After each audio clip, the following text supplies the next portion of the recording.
کہ ایک درویش تھے حضرت ابو ہاشم ان کا نام تھا. کہتے ہیں بڑی مجبوری تھی, مجھے کہیں جانا تھا تو کشتی نہیں مل رہی تھی.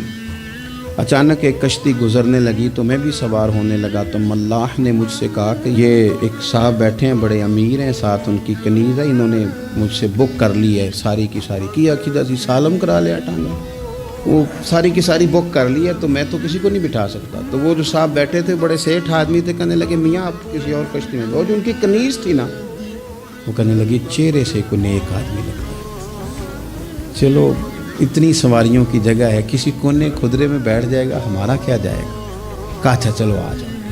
کہتے میں کونے میں بیٹھ گیا, تھوڑا رستہ آگے گیا, انہوں نے کھانے کا سامان نکالا, مجھے بھی کھلایا, لیکن کھاتے کھاتے میری نظر پڑی تو اس میں تو شراب کے برتن بھی تھے معاذ.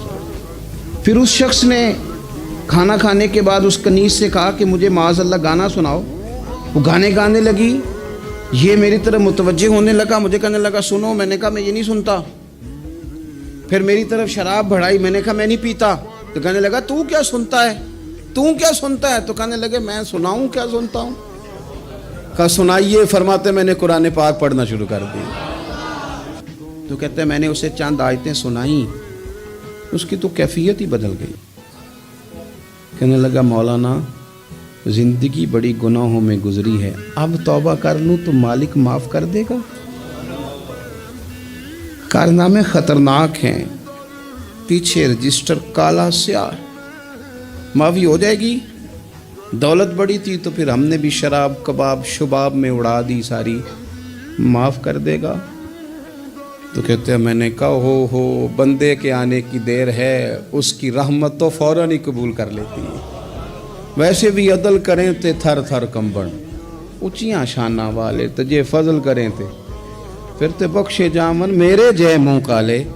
کہتے اس نے اس کنیز کو آزاد کیا, دولت اللہ کی راہ میں خیرات کی, 40 سال میرے ساتھ رہا. پھر میں نے اس کی زبان سے سوائے خیر کے جملہ نہیں سنا. ایک کی بات کرتا تھا, کہتا تھا شیخ کاش آپ مجھے تھوڑا پہلے مل جاتے, زندگی سے یہ گلہ ہے کہ تو ذرا دیر سے ملا ہے. پہلے مل جاتے نا تو شاید میری زندگی کچھ اور دن بن جاتے, تھوڑی دیر اللہ والے کی صحبت. آپ فرماتے ہیں پھر وہ 40 سال کے بعد میرے سامنے انتقال ہوا, میں نے ہی دفن کیا, میں نے ہی قبر میں اتارا, جنازے کا اہتمام بھی میں نے ہی کیا. میرا یار تھا, دل لگ گیا تھا, پیار ہو گیا, میں پریشان رہتا. ایک دن خواب میں مل کے مجھے کہنے لگا فکر نہ کر, میں نے اپنے رب کو بڑا ہی مہربان پایا ہے.